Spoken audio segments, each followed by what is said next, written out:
Olá, bom dia. A gente tem falado muito aqui sobre a importância dos exercícios físicos, da boa alimentação e de tudo isso para manter o corpo saudável. Ótimo. Mas e a gente fica pensando nesse forno que essa ilha se transformou nos últimos meses, nos últimos dias, sei lá. Como é que a gente faz para manter essa rotina saudável de exercício? Principalmente se for uma corrida, por exemplo, ao ar livre. Como é que se faz, gente? Pois é sobre isso que a gente vai falar no programa de hoje. Como eu não sei muita coisa a respeito, eu convidei aqui o professor Jefferson Fernandes, da Universidade Estadual do Maranhão, para nos dar dicas, para nos informar como é que a gente continua mantendo essa rotina de exercício, mesmo com este calorão todo. Bom dia, professor. Bom dia, tudo bem? Seja muito bem-vindo. Obrigado. Pois é, me explica aí, como é que a gente mantém esses exercícios, quem não vai para uma academia climatizada, por exemplo? Como é que mantém essa rotina de exercício suando? De fato, antes de pontuar isso, é interessante a gente destacar que esse é um problema não só de São Luís, é um problema mundial. E as ondas de calor elas estão se tornando mais frequentes, mais evidentes, com temperaturas mais elevadas, né?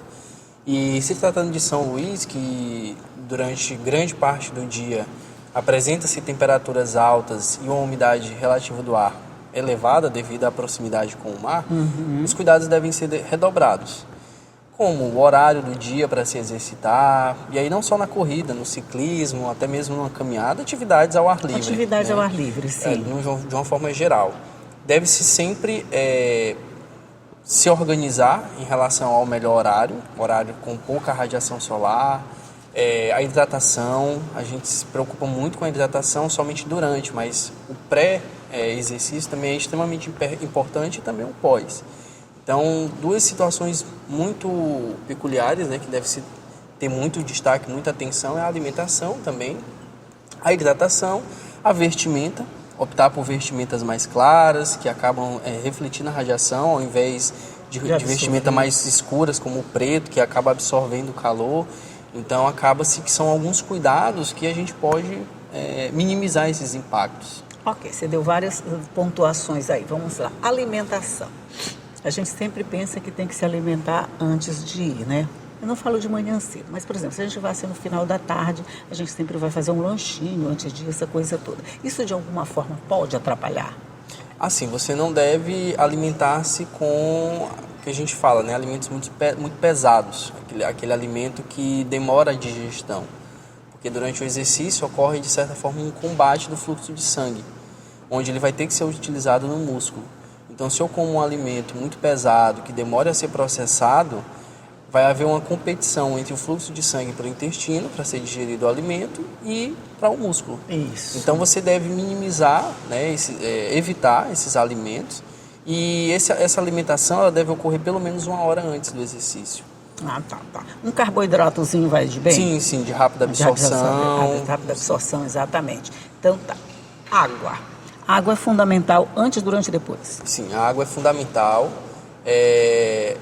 Justamente muitas recomendações dos órgãos de saúde que recomenda-se que tem em torno aí de 2 litros a 2,5 litros de uma forma geral no dia. Né? Só que se você é uma pessoa que se exercita muito nessas condições ambientais e acaba se desidratando muito, você deve até mesmo repor uma quantidade maior. Então, não só antes, mas também durante e após o exercício. Tá, aí vai de acordo com a necessidade de cada um. Não tem exatamente uma quantidade certa. Aí eu tenho que tomar 2 litros de água. Não, você pode precisar de mais ou de menos. Sim, mas o ideal seria em torno disso. Né? Vai depender também do peso da pessoa, né? Se a pessoa se exercita mais ou menos. Então, isso também acaba refletindo. Dizem que no início do dia a gente está mais disposto, vamos dizer assim. O corpo está mais tranquilo, a gente pode se exercitar mais um pouquinho. Mas às vezes a gente só tem tempo lá no final da tarde, lá no final da noite.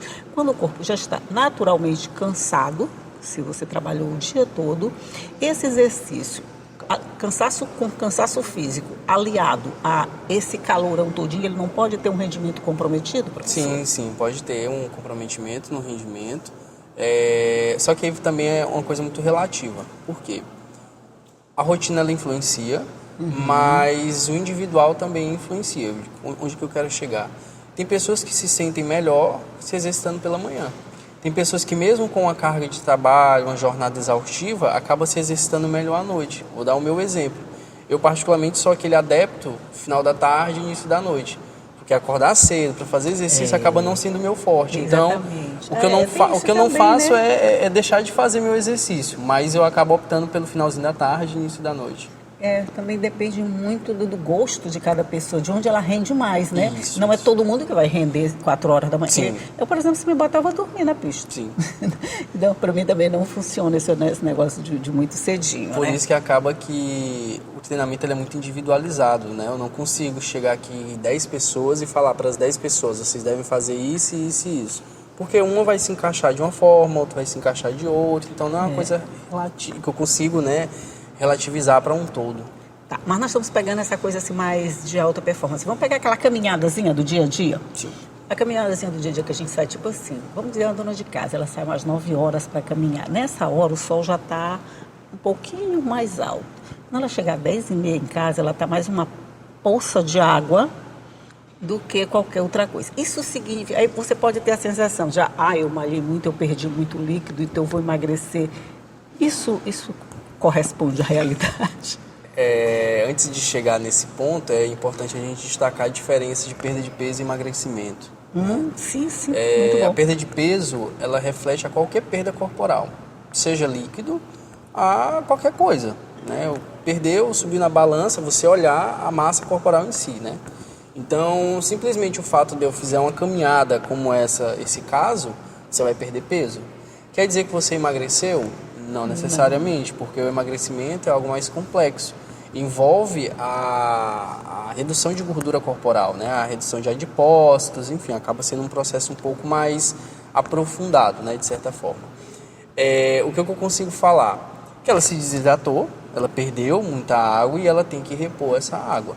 Então, por isso que muitas das vezes eu não consigo olhar só para a balança e falar, poxa, você está emagrecendo. Não, ela pode estar perdendo peso por uma ingesta deficitária de água, por exemplo.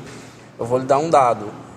Uma pessoa com sobrepeso, fazendo uma caminhada de 1 hora mais ou menos, ela vai perder mais ou menos 1 quilo, 1 litro de água, que reflete, né, 1 quilograma de peso, mais ou menos 1 litro de água.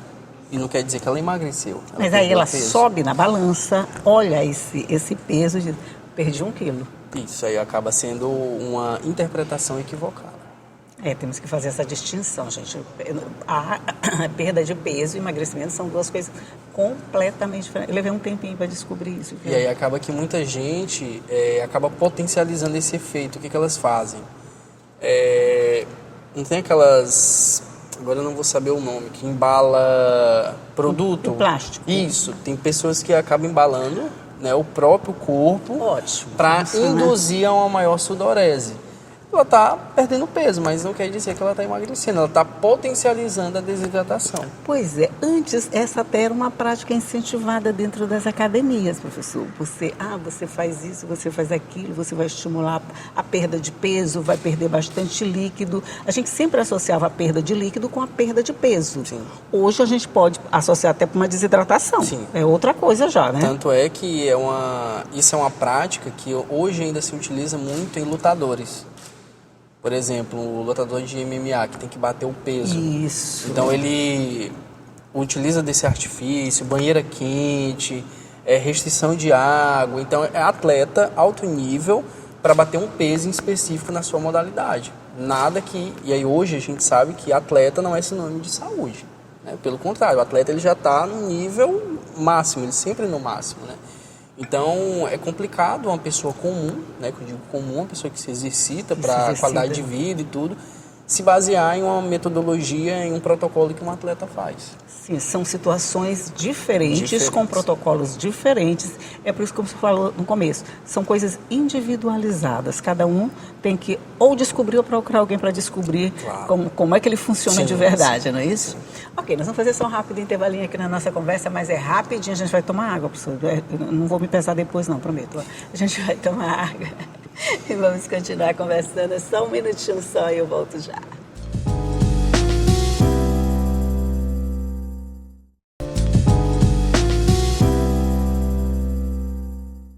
Já estamos de volta conversando aqui sobre essa relação entre calor e exercício físico, como é que a gente faz para manter essa vida saudável, apesar do calor, apesar da pele estar brilhando o tempo todo, está todo o tempo suado, mas claro que para tudo tem sempre uma saída, e é por isso que eu estou conversando aqui com o professor Jefferson Fernandes, da Universidade Estadual do Maranhão, que tem dicas maravilhosas sobre isso. A gente estava falando desses protocolos individualizados.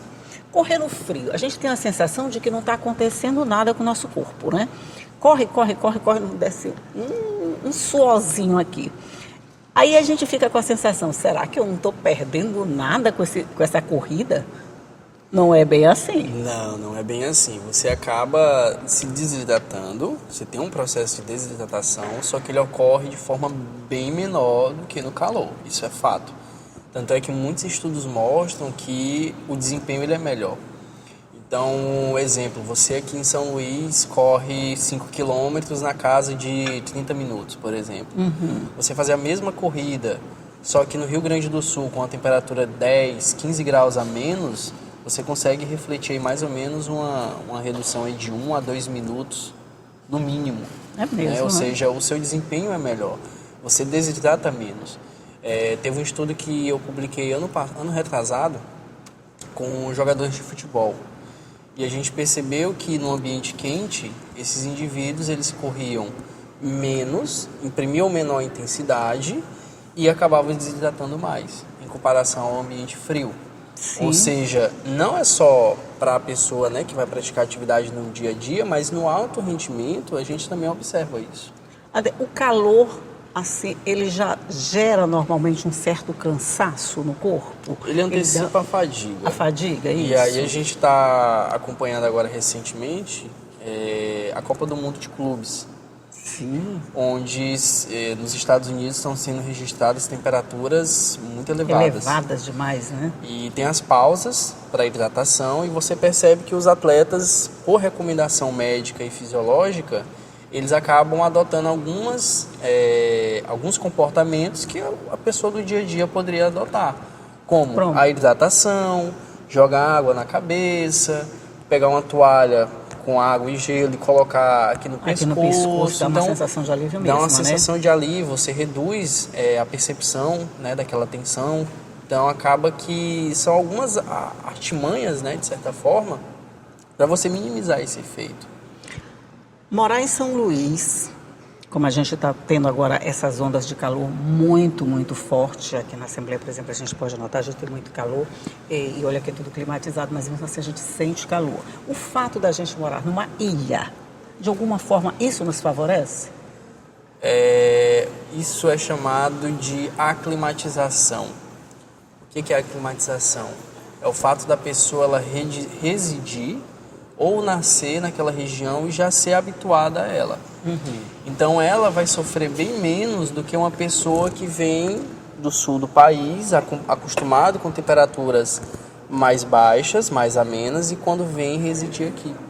Então nós, de certa forma, estamos mais adaptados a essa condição. Não quer dizer que nós não soframos. Pois é, isso que eu ia perguntar. O fato da gente estar adaptado significa que a gente vai ter um impacto menor? Menor, tem um impacto menor, mas tem impacto. Eu vou dar um exemplo. Eu sou de Teresina. As temperaturas são bem mais elevadas. E lá as temperaturas são bem mais elevadas e a umidade relativa do ar é bem menor. Então acaba que são características ambientais bem diferentes. É quente? Mas é um quente diferente. Então, sempre quando eu vou a Teresina, eu sinto uma certa dificuldade. E olha que, poxa, eu sou de lá e tudo, mas eu estou vivendo numa condição ambiental bem mais amena. Quando eu vou para lá, quando eu vou principalmente me exercitar, eu acabo sentindo muito mesmo. E é que eu sou de lá. Mesmo você sendo de lá, né? Sim, mas sente menos do que, por exemplo, uma pessoa habituada a passar o dia todo a 10, 15 graus, por exemplo, no Rio Grande do Sul, no São Paulo. A gente correr ali na Avenida Litorânea, quando tem um mar, tem um vento, tem aquela paisagem toda, de alguma forma, ela fica mais fácil mesmo?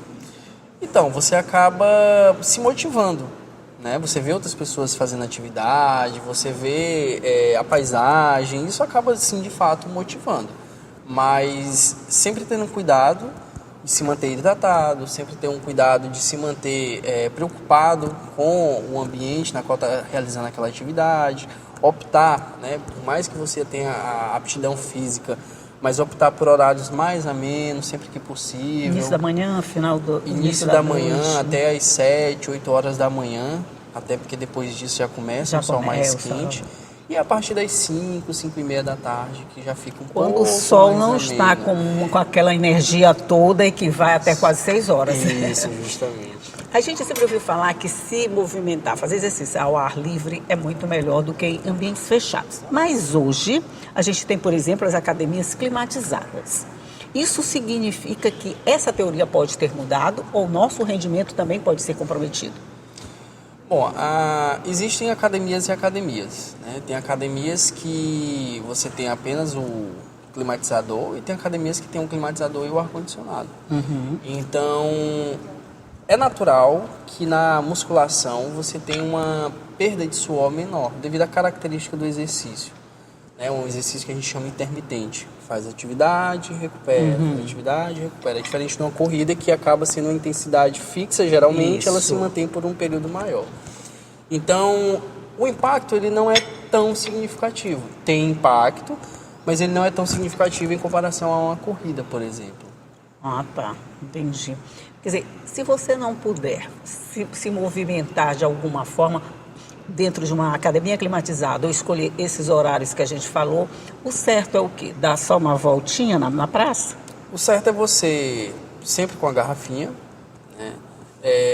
Sempre se manter hidratado, sempre se manter jogando água no corpo, escolher uma vestimenta mais adequada, colocar aquela viseira também para diminuir também a questão da radiação no rosto. Ainda tem essa questão do sol na pele, né? Sim, sim. E aí tem um cuidado com a pele, a questão do protetor solar. Então, você pode se exercitar, mas tomando muitos cuidados, né? Então, sempre que possível, você utilizar um horário mais ameno. Quer dizer, mesmo com sol, mesmo com calor, mesmo com tudo, dá para manter uma vida saudável? Dá para manter. Não é nem uma vida saudável, uma rotina de exercícios. Dá para manter, dá para manter. Só tendo um cuidado, prudência, principalmente crianças, principalmente pessoas idosas, que acabam tendo um sistema termorregulador limitado em comparação aos adultos, né, de uma forma geral.